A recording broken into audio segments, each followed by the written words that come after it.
¿Qué pasa? ¿Habéis visto ya el vídeo de la muchacha argentina? De la introducción al empirismo. Supongo que sí, al final a esa mujer le vamos a coger cariño. La verdad que son vídeos así cortitos, pero vamos, son bastante aclaratorios y sirven siempre como introducción. Si os soy sincero, son casi las 11 de la noche, pero es que la verdad que no tengo ganas de ver tele. Llevo un día de correcciones de esto así largo, y digo, y antes de dormir, ¿por qué no he hecho yo una parrafada y he hecho un rato y desahogo? Entonces vamos a hacer la clase sin seguir necesariamente los apuntes, ¿vale? Yo simplemente os voy a compartir con vosotros el temario, digamos, que toca, que estamos ya en el empirismo, ¿eh? Ya nada más que detrás de esto, lo único que nos quedaría es la última pregunta, ¿vale? Que es la pregunta de Kant. Y si nos importa, lo voy a hacer de una manera así conversada y tal, ¿vale? Ya está, simplemente. No creo que sea necesario ir a los apuntes, ir subrayando, ni nada por el estilo, porque eso es algo que ya hemos hecho otras veces. Sé que funciona y si tenéis algún problema, pues os dirigís directamente a ellos. Vale, vamos a ver dos autores. El primero de ellos es Hobbes, Hobbes, ¿vale? Y después vamos a ver a un autor que se llama Hume. Del primero vamos a ver la política y del segundo vamos a ver la no ética, porque claro, como ya habréis adivinado, todos los empiristas defienden que el único conocimiento procede de los sentidos y que más allá de los sentidos no hay ninguna verdad que tú puedas afirmar. Esto lleva a todos los empiristas a coincidir en lo mismo, ¿no? Y es que como la ética normalmente se refiere a modelos de conducta, abstractos, principios, valores, pues realmente la ética no existe. En el caso de Hobbes nos vamos a centrar en lo que es su filosofía central, que es la política. Os voy a tratar de convencer, poniéndome siempre en el caso de Hobbes, de que el mejor sistema político sin duda siempre va a ser la monarquía. Diréis, pues vaya novedad. Es cierto. Desde que empezamos a estudiar Platón y luego vimos Aristóteles, todos al final coincidían en lo mismo.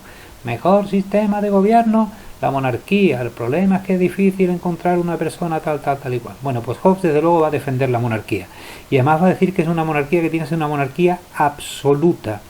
Que obligue a todo el mundo a cumplir unas leyes que emanan de esa autoridad y que la gente tiene la obligación de asumir.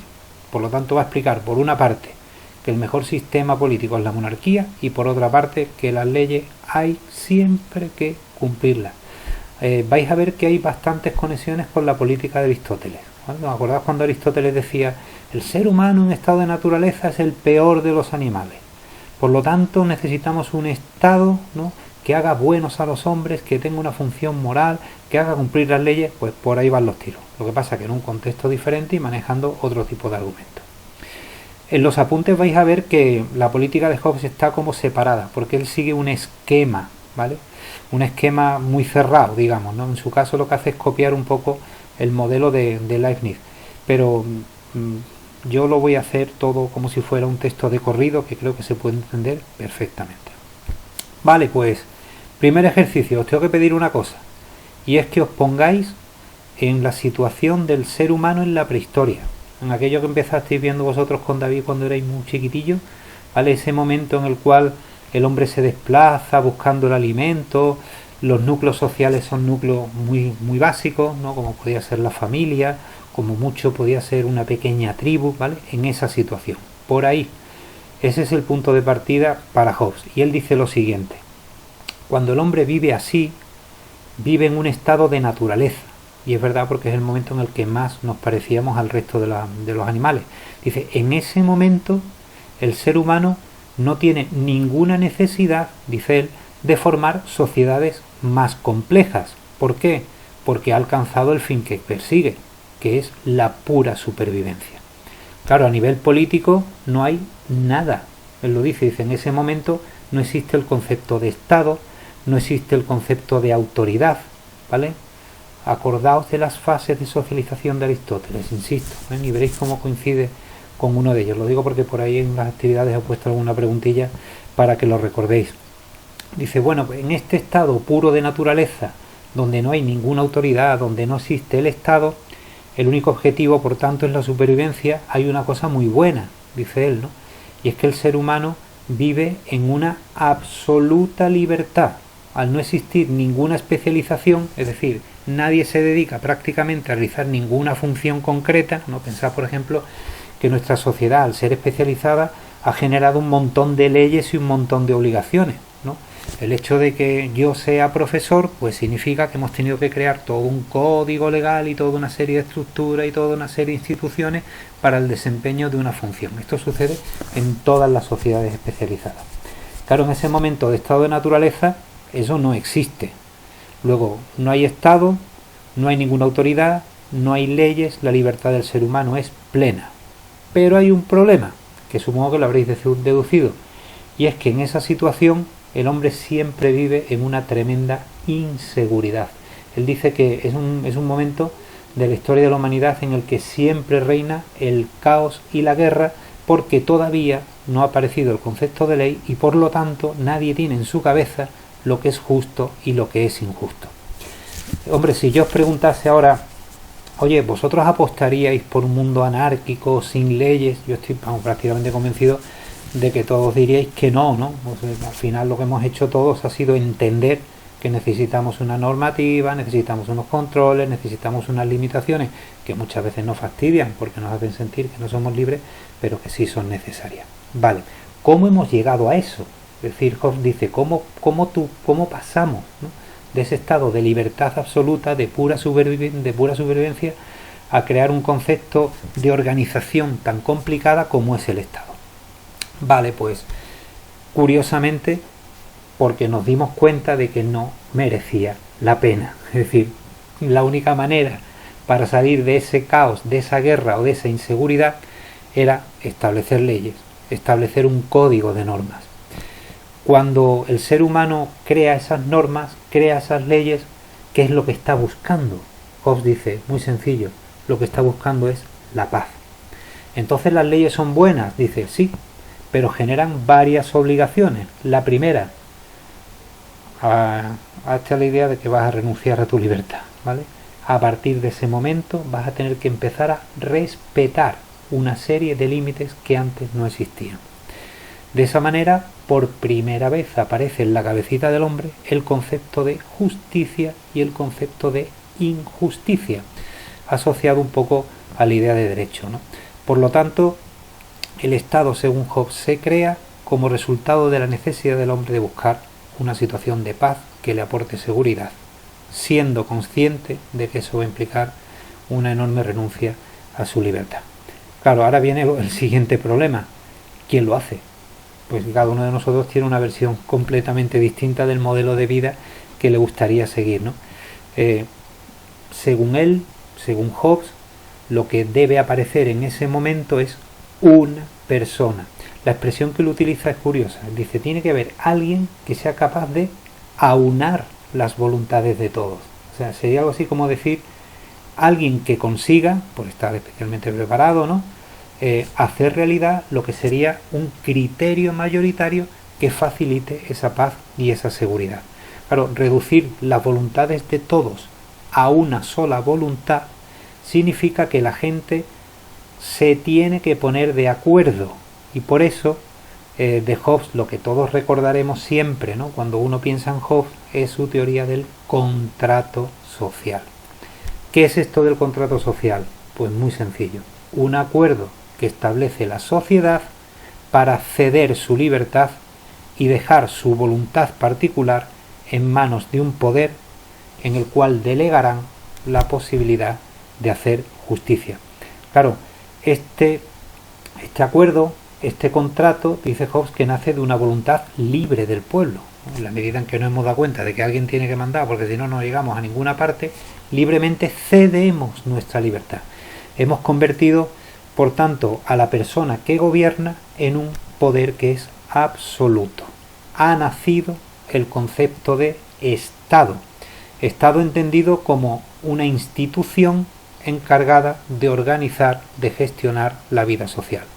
A lo largo de la historia el concepto de Estado, como sabéis, se ha ido complicando muchísimo. Hoy en día hay millones y millones de instituciones. Es decir, cuando alguien pregunta qué es el Estado, nadie debería decir, no, el Estado son los políticos, ¿no?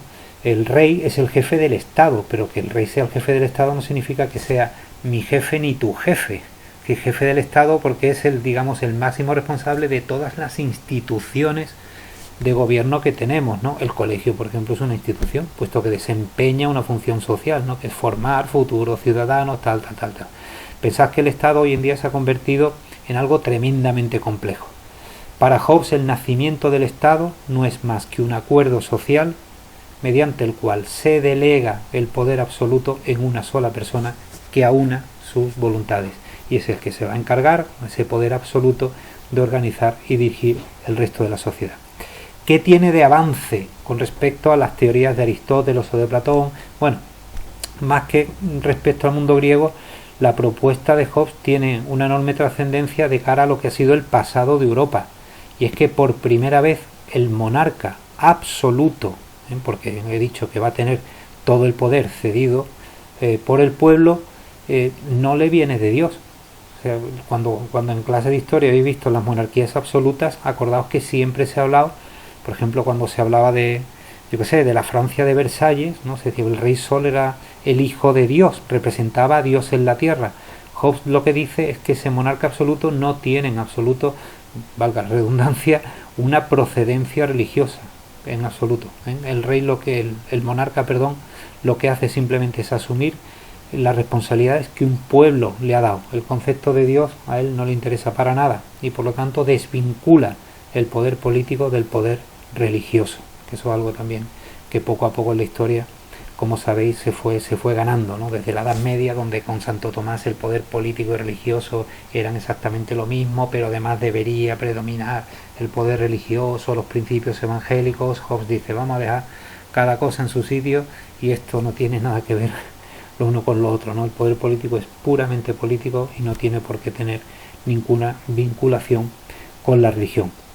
Vale, ¿cuánto tiempo debe durar el poder de este monarca? Dice él, toda la vida, es vitalicio. Es decir, lo que no tiene sentido es que cedamos el poder a alguien y luego, que nos gusta, para adelante, que no nos gusta, lo quitamos. No, mira, si queremos darle estabilidad a un país, Hobbes dirá, el poder tiene que ser vitalicio, se lo hemos cedido nosotros voluntariamente, y por lo tanto, si es una cesión del pueblo, lo que no podemos hacer luego es estar jugueteando con cambiar a ese personaje político. Bueno, pues creo que queda más o menos claro, ¿no? Absolutismo, poder vitalicio, desvinculado absolutamente de la religión, como resultado de la voluntad del pueblo, que eso es muy importante.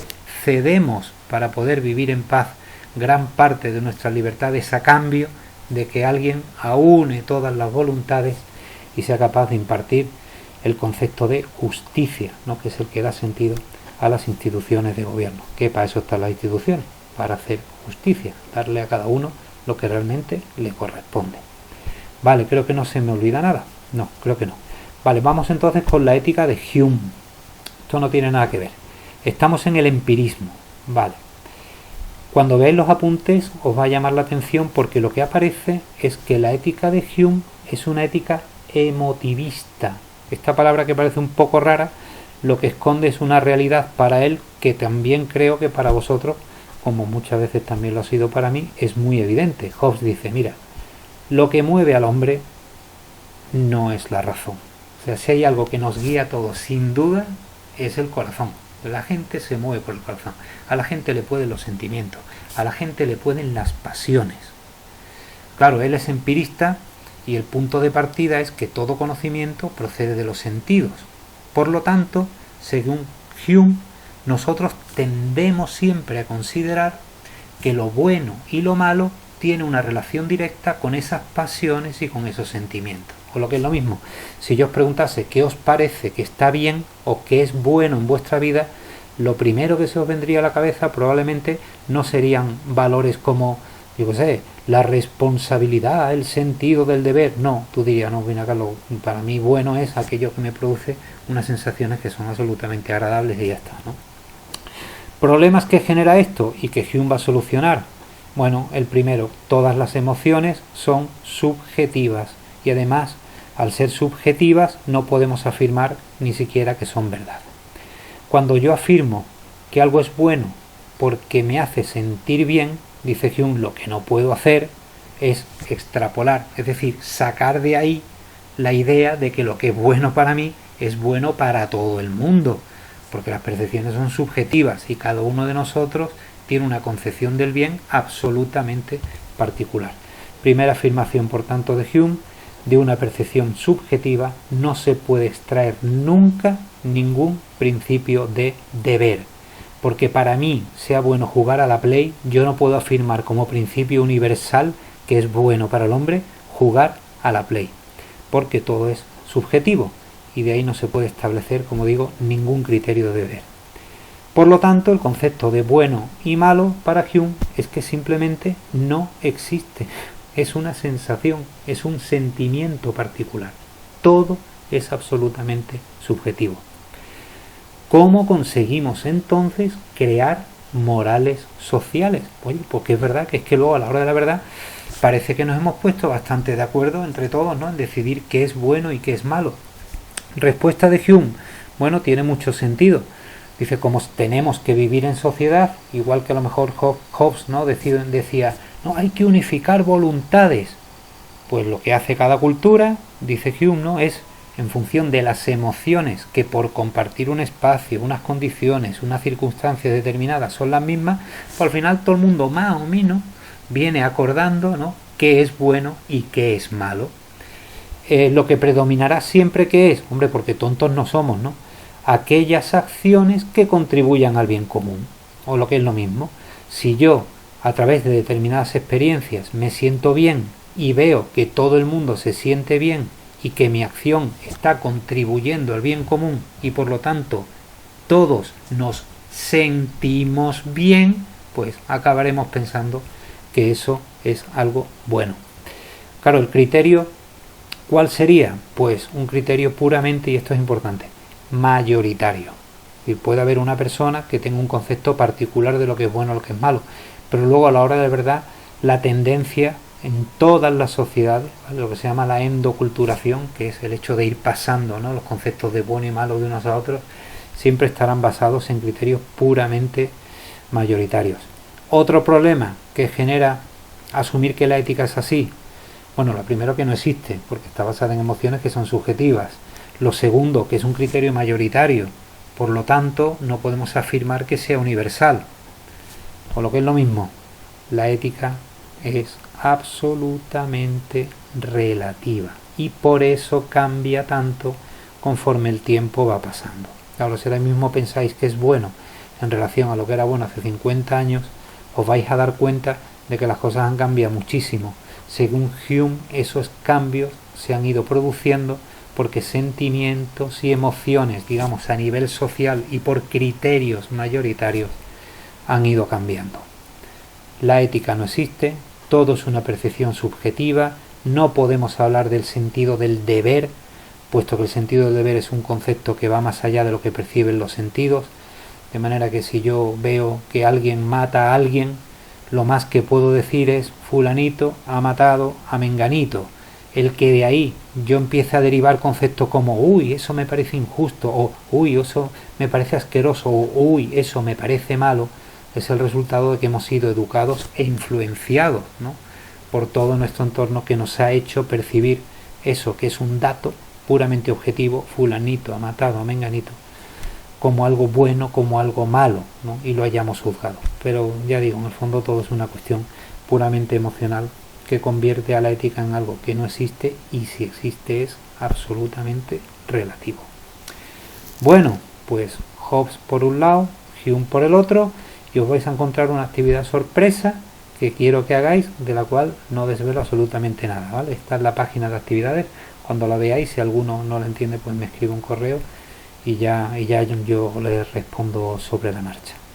Bueno, pues hoy tengo que decir no buenas tardes, ya tengo que decir buenas noches, ¿vale? Que seáis buenos, que os cuidéis mucho y espero que este trabajo salga muy bien, que ya estamos en la recta final. Muchísimas gracias a todos. Hasta luego.